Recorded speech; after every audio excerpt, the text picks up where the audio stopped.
जुर्माना, और पाकिस्तान बेचारा मारा गया लड़ाई में। ठीक है, तो पाकिस्तान नेशनल बैंक पर यह $55 मिलियन का जुर्माना लग चुका है। अब आप इस क्वेश्चन को देख रहे हैं तो आपके लिए एक और इम्पोर्टेंट न्यूज़ है। यह विदेशी खबर, जितने भी विदेशी संबंधित कुछ मामले हुए हैं जनवरी और फरवरी में, इनके बारे में आपके लिए कुछ पॉइंट मैंने नोट डाउन किए हैं, इन्हें आप देख लीजिए। ठीक है, ये जनवरी फरवरी के जो इम्पोर्टेंट नोट डाउन किए गए पॉइंट हैं, काफ़ी इंपॉर्टेंट हैं आपके लिए, परीक्षा में पूछे जा सकते हैं, तो सभी पॉइंटों पर हम चर्चा करेंगे। आइए चलते हैं। नमस्कार मित्रों, स्वागत है एक बार फिर से आप सभी का Kumar Gaurav current affair class notes में। हो चुका आगाज लड़का, युग बदलने की तैयारी, जीत उसी की होगी जिसका संघर्ष है जारी। तो मित्रों, आप सभी का संघर्ष जारी है, तो आप सभी का जीत पक्का है। मित्रों, आप सभी के लिए आज बेहद important Lallan top current affair notes में लेकर आया हूं, जो आपके परीक्षा की खोपड़ी में छेद करेंगे। तो मित्रों, आप इस नोट्स वाली वीडियो को यदि अपना बनाना चाहते हैं और इस परिवार का हिस्सा बनना चाहते हैं तो जल्दी से इस चैनल को सब्सक्राइब कर दीजिए, क्योंकि मैं आपकी परीक्षा की खोपड़ी में छेद करने के लिए डेली करंट अफेयर नोट्स की वीडियो आपको प्रोवाइड कराता हूं। तो आप सभी नए दोस्तों का इस परिवार में स्वागत है। जल्दी से चैनल को सब्सक्राइब कर लीजिए, उस लाल वाले बटन को दबा दीजिए और इस परिवार का हिस्सा बन जाइए। ठीक है, तो आइए बिना किसी देरी के शुरुआत करते हैं आज के हमारे best important current affair notes की। और पहला ही हमारी परीक्षा की दृष्टि से बेहद इंपॉर्टेंट क्वेश्चन है। पूछा गया है कि किस विमान कंपनी ने भारतीय नौसेना को 12वां P-8I सौंपा है। तो यह क्या है, सबसे पहले जानते हैं। P-8I तो एक विमान है, और कैसा, तो लंबी दूरी का समुद्री गश्ती विमान है। कैसा, लंबी दूरी का समुद्री गश्ती विमान है। यहाँ पर P का अर्थ है पोस्टडाइन। क्या मतलब है, यहाँ पर P का मतलब है पोस्टडाइन। ठीक है, और किस कंपनी के द्वारा, तो अमेरिका की कंपनी है जिसका नाम है बोइंग कंपनी, इसके द्वारा इसे भारत को प्रोवाइड कराया गया है या सौंपा गया है। ठीक है मित्रों, याद रखेंगे। इसी प्रकार आपको ललन टॉप प्रश्नों में याद रखना है राफेल, जो कि डसॉल्ट कंपनी के द्वारा बनाया गया है। यह कहाँ से लिया गया है, तो फ्रांस से। ठीक है, कुल 36 राफेल लिए गए हैं भारत के लिए फ्रांस से। ठीक है, और गोल्डन स्क्वाड्रॉन 17 में इसे क्या किया गया है, शामिल किया गया है राफेल को। वहीं पर आपको याद है यह सुखोई विमान, यह रूस से लिया गया है। और जब आपको पता है राफेल विमान को जब लाया जा रहा था फ्रांस से, तो एक तरफ सुखोई विमान, दूसरी तरफ सुखोई विमान, और बीच में द ग्रेट राफेल विमान आ रहा था। ठीक है मित्रों, तो ये वही सुखोई विमान है जो कहाँ से ली गई है, रूस से ली गई है। नेक्स्ट आपको पता है तेजस। तो तेजस क्या है, स्वदेशी विमान है, और इसे किसने, तो HAL इसके द्वारा बनाया गया है। ठीक है, कैसा विमान है, तो लाइट कॉम्बैट एयरक्राफ्ट है। ठीक है मित्रों, याद रखना है आपको, ये सारे फैक्ट आपको याद रखने हैं। इसी प्रकार से सभी क्वेश्चन मैं आपको बताऊंगा और लल्लन टॉप क्वेश्चनों को आपके साथ साझा करूंगा। ठीक है, तो सभी क्वेश्चनों को आप अपनी कॉपी में नोट डाउन करते जाइए, जो आपने ना लिखा हो उन सभी पॉइंटों को नोट डाउन कर लीजिए। आइए देखते हैं क्वेश्चन नंबर 2, और बेहद इंपॉर्टेंट है आपके लिए क्वेश्चन नंबर 2। पूछा गया है कि किस कंपनी ने, यह भी कंपनी से संबंधित है, 3 क्वेश्चन है जो करंट अफेयर में आज कंपनी से संबंधित है। पूछा गया है किस कंपनी ने भारत में अपना पहला साइबर सुरक्षा केंद्र स्थापित किया है या शुरू किया है। तो मित्रों आपको बता दें, हाल ही में इंटरनेशनल बिजनेस मशीन, यानी जिसको हम कह सकते हैं IBM कंपनी के द्वारा अपना पहला साइबर सुरक्षा केंद्र शुरू किया है। कहाँ पर किया है, तो इसे बेंगलुरु कर्नाटक में स्थापित किया गया है। ठीक है मित्रों, और आपको पता है IBM इसके हेड कौन है, तो अरविंद अडिगा जी। याद रखना, क्वेश्चन बेहद इंपॉर्टेंट है। नेक्स्ट क्वेश्चन देखते हैं, काफ़ी इंपॉर्टेंट क्वेश्चन है, क्वेश्चन नंबर 3, और इसमें आपको कुछ ललन टॉप जानकारियां अलग से देने वाला हूं, तो इन ललन टॉप क्वेश्चनों को आप अवश्य देखें, और क्वेश्चन नंबर 6 को देखना ना भूलें। क्वेश्चन नंबर 6, क्वेश्चन नंबर 7 आपके लिए बेहद इंपॉर्टेंट है, तो उस क्वेश्चन को आप पूरा अवश्य देखें, और एक बार कमेंट बॉक्स में बताएं कि आपको अगर जनवरी माह और फरवरी माह की पूरी करंट अफेयर नोट्स की PDF चाहिए, तो आप सभी लोग कमेंट बॉक्स में मुझे बताएं और एक बार अपने सुझाव दें कि किस प्रकार से मैं आपको उस PDF को आप तक पहुंचा सकूं। ठीक है, तो मैंने आप सभी को पता है एक नया टेलीग्राम चैनल बनाया है, जिसके लिंक मैं आपको डिस्क्रिप्शन बॉक्स में रखने वाला हूं, आज देने वाला हूं। तो आप क्या करेंगे, सबसे पहले उस टेलीग्राम चैनल को ज्वाइन करेंगे, जहां पर आपको जनवरी माह और फरवरी माह की पूरी करंट अफेयर नोट्स की PDF प्रोवाइड कराई जाएगी। ठीक है मित्रों, अब देखते हैं क्वेश्चन नंबर 3। पूछा गया हमसे अंतर्राष्ट्रीय T20 क्रिकेट, कौन सा मित्रों, अंतर्राष्ट्रीय T20 क्रिकेट में सबसे ज़्यादा रन बनाने वाला खिलाड़ी कौन बना है। ठीक है, तो आप सभी को पता है ये क्वेश्चन काफ़ी इंपॉर्टेंट है आपके लिए, और आगामी परीक्षाओं में पूछा भी जा सकता है। तो इसमें हम बताएं आपको शीर्ष स्थान पर, यानी कि पहले स्थान पर भारतीय क्रिकेटर हैं जिनका नाम है रोहित शर्मा। यह सर्वाधिक रन बनाने वाले T20 प्लेयर बन चुके हैं। इन्होंने 3307 रन मात्र 123 मैचों में लगाए हैं और इन्होंने ये 123वां मैच किसके खिलाफ खेला है, तो श्रीलंका के खिलाफ। ठीक है मित्रों, और इसी के साथ इन्होंने 103,307 पूर्ण कर लिए हैं। नेक्स्ट आप देख सकते हैं सेकंड स्थान पर है मार्टिन गप्टिल और इन्होंने कितने 3299 यानी 3300 रन के होने वाले हैं। ठीक है, नेक्स्ट विराट कोहली ये तीसरे स्थान पर है 3296 और इन्होंने मात्र 97 मैच ही खेले हैं। याद रखेंगे एक इंपॉर्टेंट क्वेश्चन जो मैंने आपको हाल ही पढ़ाया था कि अपने डेब्यू मैच में ही एक खिलाड़ी हैं जिन्होंने 13 शतक लगाया है या ट्रिपल सेंचुरी लगाई है, जिनका नाम है साकिब उल गनी। साकिब उल गनी ने क्या किया है, यह बिहार के हैं और अपने पहले ही मैच में इन्होंने ट्रिपल सेंचुरी मार दी है। ठीक है, और ये विश्व के पहले ऐसे खिलाड़ी बन चुके हैं। हाल ही में आपको बताया, मैंने आपको ये क्वेश्चन पढ़ाया था, मुझे थोड़ा सा इंपॉर्टेंट लग रहा था इसलिए मैं आपका पुनः से इसका रिवीजन करा दे रहा हूँ। जैसे कि आपको बताया ऑस्ट्रेलियन ओपन, इसका हाल ही में वो खिताब हुआ था और इसमें महिला ने जीता था, ये थी एशले बार्टी। ठीक है, और ये राफेल नडाल ये पुरुष थे, इनके द्वारा जीता गया था। ठीक है मित्रों, तो इसे भी याद रखना। इसी के साथ आपको एक क्वेश्चन मैंने कराया था कुछ समय पहले कि देश की पहली स्पोर्ट यूनिकॉर्न कंपनी जो बनी थी, यह बनी थी चेन्नई सुपर किंग। ठीक है, इसे आप याद रखना। यह 4 बार IPL को जीत चुकी है और सर्वाधिक आपको बताया कौन, तो मुंबई इंडियंस जीत चुकी है 5 बार। IPL के बारे में भी जान लेते हैं क्या है IPL। तो इंडियन प्रीमियर लीग 2021 यह इसका 14वां संस्करण था और इसका आयोजन कहाँ पर किया गया था, UAE में। ऑरेंज कैप यानी सर्वाधिक रन किसने बनाए थे, तो ऋतुराज गायकवाड़ ने। पर्पल कैप यानी कि सबसे ज़्यादा विकेट किसने लिए थे, तो हर्षल पटेल ने। इसी के साथ आपको याद रखना है मैन ऑफ द मैच कौन बने थे, तो फाफ डू प्लेसिस। और सबसे महंगे खिलाड़ी कौन बिके थे, तो क्रिस मॉरिस। ठीक है, अब IPL 2022 में इसका 15वां सीजन होने वाला है और टाटा इसका क्या है, स्पॉन्सर कंपनी है, ये आपको याद रखिएगा। और 2022 में कुल कितनी, तो 10 टीमें खेलने वाली हैं। आइए देखते हैं नेक्स्ट क्वेश्चन क्या है। इसमें भी आपके लिए कुछ इंपॉर्टेंट है जो आपको मैंने कल कराया था IIT स्पेशल। आज के क्वेश्चन नंबर 4 में भी मैं पुनः से आपको इसका रिवीजन कराऊंगा। क्वेश्चन नंबर 4 है हमारा, पूछा गया है कि किस संस्थान के द्वारा किसान ऐप लॉन्च किया गया है। तो आपको पता है IIT रुड़की के द्वारा किसान ऐप लॉन्च किया गया है। कहाँ से, तो उत्तराखंड में।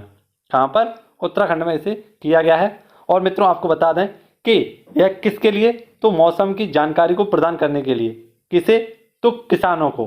जिससे क्या होगा, अगर उन्हें पहले से ही मौसम की जानकारी हो जाएगा तो उनका फसल का नुकसान बहुत ही कम होगा। ठीक है मित्रों, याद रखेंगे, आपके लिए बेहद इंपॉर्टेंट क्वेश्चन है आपका। ठीक है, अब देखते हैं नेक्स्ट क्वेश्चन अपना और उसमें हम आपसे बात करेंगे क्या, तो IIT स्पेशल क्वेश्चन है आपके लिए। इनका बेहतरीन सा रिवीजन हमने कल भी लगाया था और एक बार फिर से इसका मौका मिला है तो फिर से हम इसका रिवाइजन करने वाले हैं। पूछा गया है व्हील चेयर वाहन। तो हाल ही में IIT मद्रास के द्वारा व्हील चेयर वाहन बनाया गया था और इसका नाम रखा गया था नियो वोल्ट। इसकी स्पीड कितनी थी, तो लगभग 25 किलोमीटर प्रति घंटा इसकी स्पीड थी। नेक्स्ट आप देख सकते हैं पहला थ्रेडेड प्रिंटेड हाउस, यह किसके द्वारा बनाया गया था, तो यह भी IIT मद्रास के द्वारा बनाया गया था। नेक्स्ट IIT कानपुर के द्वारा तो PM ब्लॉकचेन इसका उद्घाटन किया गया था और ब्लॉकचेन पर आधारित कैसे डिजिटल डिग्री दी जाएंगी। नेक्स्ट आप देख सकते हैं IIT मुंबई के द्वारा प्रोजेक्ट उड़ान चलाया गया था। प्रोजेक्ट उड़ान आपको पता है तो इंजीनियरिंग के समय जब इंग्लिश पढ़ने में हिंदी माध्यम के बच्चों को कठिनाई होती है तो उसमें सहायता करेगा कौन, तो प्रोजेक्ट उड़ान। ठीक है मित्रों, प्रोजेक्ट उड़ान हिंदी टू इंग्लिश को आसानी से समझाएगा और बताएगा। ठीक है, नेक्स्ट देखते हैं क्वेश्चन नंबर 5 भी आपके लिए बेहद इंपॉर्टेंट है। इसमें आपका एक रिवीजन लगाएंगे प्रमुख मंदिरों का और ये प्रमुख मंदिरों की लिस्ट अगर आप देखते हैं तो आपका एक नंबर 101% पक्का होने वाला है। ठीक है मित्रों, तो आप इस प्रमुख मंदिरों वाली लिस्ट को जरूर देखना कि क्या है इसमें आपके लिए खास। क्वेश्चन में पूछा गया है कि अंतर्राष्ट्रीय सम्मेलन, कैसा अंतर्राष्ट्रीय सम्मेलन किया गया है और इसका नाम है देवायतनम। क्या नाम है इसका, देवायतनम। कहाँ पर आयोजित किया गया है। ठीक है, तो मित्रों आपको बता दें कि देवायतनम जो कार्यक्रम है या महासम्मेलन है, जब मैंने टेस्ट लगाया था इसका चैनल पर ऐप पर तो वहाँ पर मदुरई दे रहा है। राइट आंसर क्या दे रहा है, मदुरई। लेकिन सर ने इसका आंसर जो कराया था वो हम्पी कराया था। तो देखते हैं कल सर इसमें क्या करेक्शन कराते हैं। मैंने ढूंढा भी तब भी इसका आंसर मिल नहीं रहा है कहीं पर भी। तो परसों की क्लास जब हम देखेंगे तो इसमें देखेंगे कि हमारा आंसर सही है, हम्पी सही है या ऐप में कोई बाई फॉल्ट हो गया है। तो अभी हम इसको ही चेक करेंगे, इसका हम्पी आंसर है या कल हम देखेंगे मदुरई, जो आपने नाम सुना होगा मंदिरों का शहर मदुरई, इसका आंसर बताया जा रहा है। ठीक है, टेस्ट में मदुरई यह कहाँ पर है? तमिलनाडु में। यह इसका आंसर दिया जा रहा है, परंतु इसका आज क्या कराया गया था सुबह क्लास में? तो हम्पी कराया गया था। इसे एक बार चेक करेंगे, ठीक है, और इसका आंसर मैं अगले दिन आपको बताऊँगा। वैसे अगर हम बात करें हम्पी की, तो हम्पी यह कर्नाटक में स्थित है, और आपको बताया हम्पी का जो चित्र बना है यह 50 के नोट पर बना हुआ है। तो हाल ही में यह देवायतनम क्या है?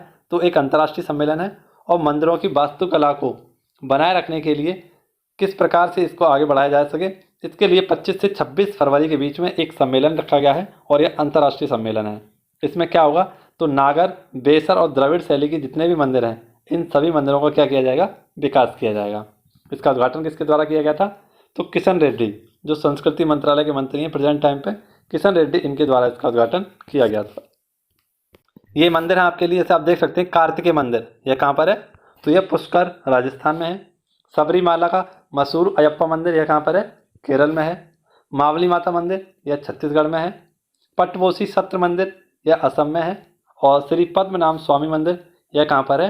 केरल में है। तो इन सभी क्वेश्चनों को भी आपको याद रखना है, काफ़ी इंपॉर्टेंट है आपके लिए। क्वेश्चन नंबर 6 देखते हैं क्या है हमारा। पूछा गया है कि भारतीय औद्योगिक विकास बैंक, जिसको क्या कहते हैं? IDBI बैंक, यानी industrial development bank of India, इसके हाल ही में नए प्रबंधक निदेशक और CEO नियुक्त किए गए हैं। तो कौन है? यह राकेश शर्मा। ये वो वाले राकेश शर्मा नहीं जो प्रथम अंतरिक्ष व्यक्ति थे, वो वाले नहीं है, ये नए हैं राकेश शर्मा, ठीक है मित्रों। इनका भी नाम क्या है? राकेश शर्मा। तो राकेश शर्मा को हाल ही में industrial development bank of India के क्या बनाए गए हैं? प्रबंधक निदेशक और CEO इन्हें चुना गया है। बात करें IDBI बैंक की, तो इसकी स्थापना कब हुई थी? 1964 में। और किसके लिए? तो इंफ्रास्ट्रक्चर को पैसा लगाने के लिए, ठीक है, इसके लिए इसकी स्थापना की गई थी। अब आपके लिए लल्लन टॉप जो मैं लेकर आया हूँ, यह आपके लिए बेहद इंपॉर्टेंट है। इसमें आपको क्या बताऊँगा मैं? तो प्रमुख जो हमारे बैंक हैं, इनके हेड, किस बैंक के कौन कौन से हेड हैं, इनके बारे में जान लेते हैं। एक छोटा सा रिवीजन है, लगा लेते हैं, ठीक है। जैसा कि आप देख सकते हैं मित्रों, ONGC की पहली महिला अध्यक्ष कौन बनी है? तो oil and natural gas corporation की पहली महिला अध्यक्ष बनी है, यह अलका मित्तल। वहीं पर नाबार्ड बैंक के अध्यक्ष कौन है? तो यह Govind Chintalu. SBI state bank of India के हेड हैं दिनेश खारा। सेबी बैंक यानी कि इसके अध्यक्ष हैं अजय त्यागी। और AIIB बैंक, इसके उपाध्यक्ष बने हैं हाल ही में उर्जित पटेल। नेक्स्ट NDB, इसके हेड कौन है? तो मार्कोस ट्रायोजा। ADB बैंक के हेड कौन है? तो आशा कावा। RBI के आप सभी लोग जानते हैं 25वें नंबर के हैं शक्तिकांत दास। और आपको पता है कि वर्ल्ड बैंक का हेडक्वार्टर कहाँ पर है? तो ये वाशिंगटन DC में है, ठीक है। तो ये सारी जानकारी अगर आपको पसंद आई हो तो इस चैनल का हिस्सा जरूर बने, इस चैनल के परिवार का सदस्य बने, ठीक है। और आप सभी का स्वागत रहेगा, और इसी प्रकार से लल्लन टॉप क्वेश्चनों को हम देखते रहेंगे, लगाते रहेंगे, और बेहतरीन से रिविजन आपको मैं कराते रहेंगे। क्वेश्चन नंबर 7 आपके लिए बेहद इंपॉर्टेंट है, क्योंकि इसमें मैं आपके लिए लेकर आया हूँ असम स्पेशल कुछ फैक्ट। जो असम स्पेशल फैक्ट हैं आपकी परीक्षा की खोपड़ी में छेद करेंगे और सीधे सीधे आपसे पूछे भी जाएंगे, ठीक है। तो सभी के प्रश्नों को देखते हैं। पहले देखते हैं हमारा क्या है क्वेश्चन। तो हाल ही में राष्ट्रपति जी के द्वारा, यानी रामनाथ कोविंद जी के द्वारा लंचित बोरफुकन जी की 40वीं जयंती समारोह का उद्घाटन किया है। ये लंचित बोरफुकन जी कौन है और इनकी 400वीं जयंती का समारोह का उद्घाटन राष्ट्रपति जी ने किया है। आखिर ये कौन है, इनके बारे में जानते हैं। तो इनके जन्म स्थान जहाँ पर हुआ था गुवाहाटी में ही, यहाँ पर इसका आयोजन किया गया है असम में। असम का पुराना नाम आप सभी लोग जानते हैं क्या है? कामरूप। तो एक युद्ध हुआ था, उस युद्ध का नाम था सराय घाट का युद्ध, ठीक है। यह मुगल और अहोम साम्राज्य के मध्य हुआ था, और अहोम साम्राज्य से संबंधित थे कौन? तो लंचित बोरफुकन जी, ठीक है। इसमें यह जीत गए थे और मुगल इसमें हार गए थे। यह कहाँ पर? तो सराय घाट, जो कि ब्रह्मपुत्र नदी के किनारे बसा हुआ है, यहीं पर इसे लड़ा गया था 1671 में। कब? 1671 में, ठीक है। और इन्हीं की याद में हाल ही में इनकी 400वीं जो जयंती बनाई जाएगी, इसका उद्घाटन किसने किया है? तो राष्ट्रपति रामनाथ कोविंद जी के द्वारा किया गया है। अब देखते हैं असम स्पेशल फैक्ट। असम की राजधानी आप सभी लोग जानते हैं क्या है? दिसपुर। और यहाँ के हाल ही में नए CM बने हैं जिनका नाम है हेमंत बिस्वा शर्मा। हाल ही में किस राज्य की जुडीमा वाइसराय को क्या दिया गया है? तो GI टैग दिया गया है। किसे?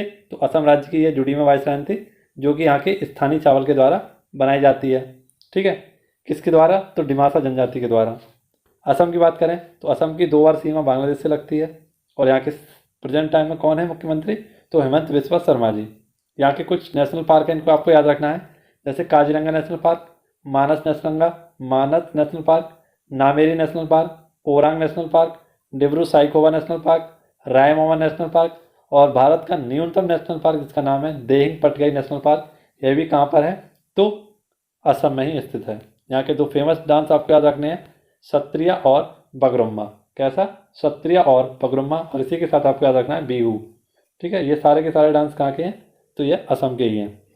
ठीक है मित्रों, याद रहेगा। इसी के आधार पर आपको याद रखना है सभी क्वेश्चनों को। अगर आप क्वेश्चन नंबर 8 तक पहुँचे हैं तो यहाँ पर आपको बताया एक इंटरनेशनल बेइज्जती हुई है और इस इंटरनेशनल बेइज्जती का नाम है पाकिस्तान की बेइज्जती। ठीक है, इंटरनेशनल बेइज्जती किसकी होती है? तो पाकिस्तान की होती है। और यहाँ पर आप देख सकते हैं पूछा गया है कि किस बैंक पर यूनाइटेड स्टेट्स फेडरल अथॉरिटी ने मनी लॉन्ड्रिंग के मामले में 55 मिलियन अमेरिकी डॉलर का जुर्माना लगाया है। ठीक है, यानी 55 मिलियन जो डॉलर का जुर्माना लगाया गया है, ये किसके द्वारा किस पर लगाया गया है? तो यूनाइटेड स्टेट्स फेडरल अथॉरिटी के द्वारा मनी लॉन्ड्रिंग के मामले में पाकिस्तान नेशनल बैंक पर 55 मिलियन डॉलर का जुर्माना लगाया गया है। जैसा कि आपको पता है यूक्रेन और रूस का विवाद चल रहा है ना, और युद्ध भी चल रहा है। इसी के चलते पाकिस्तान के जो प्रधानमंत्री हैं इन्होंने क्या कहा? ये इमरान जी पहुंच गए व्लादिमीर पुतिन के पास, और यही बात किसको बुरी लग गई? तो अमेरिका को। ठीक है, और इसके चलते उन्होंने इनडायरेक्ट रूप से क्या कर दिया? मनी लॉन्ड्रिंग के मामले में पाकिस्तान पर 55 मिलियन का झंडा साफ कर दिया। ठीक है, और अमेरिका ने यह आरोप लगाते हुए क्या कहा कि इन्होंने अमेरिका के नियमों का उल्लंघन किया और इसके चलते हम क्या कर रहे हैं? मनी लॉन्ड्रिंग के मामले में 55 मिलियन डॉलर का इन पर ठोंक देते हैं जुर्माना, और ठोंक दिया जुर्माना और पाकिस्तान बेचारा मारा गया लड़ाई में। ठीक है, तो पाकिस्तान नेशनल बैंक पर यह 55 मिलियन डॉलर का जुर्माना लग चुका है। अब आप इस क्वेश्चन को देख रहे हैं तो आपके लिए एक और इम्पोर्टेंट न्यूज़ है। यह विदेशी खबर, जितने भी विदेशी संबंधित कुछ मामले हुए हैं जनवरी और फरवरी में, इनके बारे में आपके लिए कुछ पॉइंट मैंने नोट डाउन किए हैं, इन्हें आप देख लीजिए। ठीक है, ये जनवरी फरवरी के जो इंपॉर्टेंट नोट डाउन किए गए पॉइंट हैं काफ़ी इंपॉर्टेंट हैं आपके लिए, परीक्षा में पूछे जा सकते हैं। तो सभी पॉइंटों पर हम चर्चा करेंगे। आइए चलते हैं। अगर हम देखें सबसे पहले तो इसमें हम सबसे पहले देख सकते हैं कि हाल ही में आपको बताया पाकिस्तान के द्वारा अपनी पहली राष्ट्रीय सुरक्षा नीति जारी की गई थी, है ना, जो कहाँ से कब तक? 2022 से 2025 तक चलने वाली थी। इसी के साथ आपको देखना है ब्रह्मोस मिसाइल के लिए 375 मिलियन डॉलर या किसने दिए हैं? तो फिलीपींस ने। नेक्स्ट, तेल रिसाव के कारण पर्यावरण के चलते ध्यान में रखते हुए 90 दिन का आपातकाल किसने लगाया था? तो पेरू ने लगाया था। ईंधन की कीमत बढ़ने के कारण कजाकिस्तान ने 90 दिन का आपातकाल लगाया था। खाद्य आपातकाल किसने लगाया था? तो श्रीलंका ने लगाया था। नेक्स्ट आप देख सकते हैं राजनयिक संबंधों के लिए हाल ही में इजराइल ने भारत के साथ मिलकर एक स्मारक लोगों को लॉन्च किया था। यह भी इंटरनेशनल खबर है, एक आपको याद रखनी है। इसी के साथ फरवरी माह से अगर हम देखें तो 2 पॉइंट बनते हैं हमारे। बम चक्रवात जो पूर्वी अमेरिका में आया था, और यह कैसा? तो बर्फीला चक्रवात था। नेक्स्ट आपको पता है कि भारत का व्यापारिक साझेदारी किसके साथ है सबसे ज़्यादा? तो यह अमेरिका के साथ है और दूसरा चीन के साथ है। ठीक है, तो ये सारे पॉइंट थे मैंने आपके लिए नोट डाउन किए थे। पसंद आए हों तो वीडियो को लाइक करें और चैनल को यदि नए आए हों तो सब्सक्राइब अवश्य करें। ठीक है, मिलते हैं नेक्स्ट क्वेश्चन में, देखते हैं। क्वेश्चन नंबर 9 बेहद इंपॉर्टेंट है आपके लिए और पूछा गया है कि बहुपक्षीय अभ्यास जिसका नाम है मिलन 2022 शुरू हुआ है कहाँ पर? तो विशाखापट्टनम में, और 2 चरणों में यह होने वाला है। 25 फरवरी को इस बहुपक्षीय अभ्यास का आयोजन किया गया था। ठीक है, और इसका नाम है मिलन 2022। नेक्स्ट हम ललन टॉप क्वेश्चन देखते हैं। तो आपको पता है ब्रिज ईस्टर 6 युद्धाभ्यास यह किसके बीच हुआ है? तो ब्रिज ईस्टर युद्धाभ्यास यह भारत वर्सेस ओमान के मध्य हुआ है जोधपुर में। नेक्स्ट कोबरा वॉरियर 22 यह किस किस के मध्य हुआ है? तो इंडिया और इंग्लैंड के मध्य हुआ है। क्वेश्चन नंबर 10 देखते हैं। आप सभी को पता है कि यूक्रेन और रूस का विवाद चल रहा है और इसके चलते आप सभी को पता है कि लिथुआनिया ने हाल ही में यानी कल आपातकाल की घोषणा कर दी थी, और यहाँ के राष्ट्रपति हैं कौन? तो गिनातस। इनके द्वारा क्या किया गया है? लिथुआनिया में आपातकाल की घोषणा कर दी है और इन्होंने अपने बॉर्डर को जितना भी बजट था उन सभी को बजट पर खर्च कर दिया है, रक्षा के लिए खर्च कर दिया है। ठीक है, लिथुआनिया ने। तो ये आज की टॉप 10 न्यूज़ थी आपके लिए। पसंद आई हो तो वीडियो को लाइक करना और चैनल पर यदि नए आए हो तो उसे सब्सक्राइब करना। आइए देखते हैं आज का हमारा फूल पत्ती वाला सवाल क्या है, जिसका आंसर आपको कमेंट बॉक्स में देना है। आज का हमारा फूल पत्ती वाला सवाल है जिसका आंसर आपको कमेंट बॉक्स में जरूर देना है। ठीक है, और वीडियो अगर पसंद आ रही हो तो वीडियो को शेयर करना ना भूलें, जितना हो सके अपने दोस्तों के साथ शेयर करना चाहिए। क्वेश्चन में पूछा गया है हाल ही में किसे जवाहरलाल नेहरू विश्वविद्यालय यानी JNU की पहली महिला कुलपति नियुक्त किया गया है।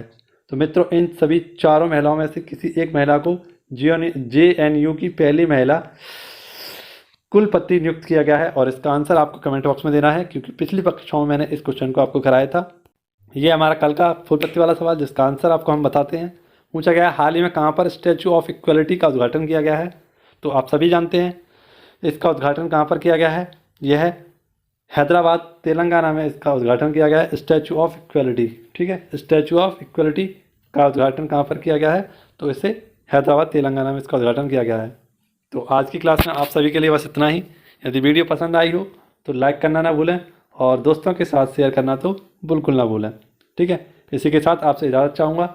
मिलेंगे हम नेक्स्ट वीडियो में, तब तक के लिए घर पर रहें, सुरक्षित रहें और ईश्वर से प्रार्थना करें कि जो यूक्रेन और रूस का विवाद चल रहा है जल्दी से इसका निपटारा हो और आम नागरिक इससे छुटकारा पाएँ। ठीक है, मिलेंगे आपसे नेक्स्ट वीडियो में। धन्यवाद। जय हिंद, जय भारत।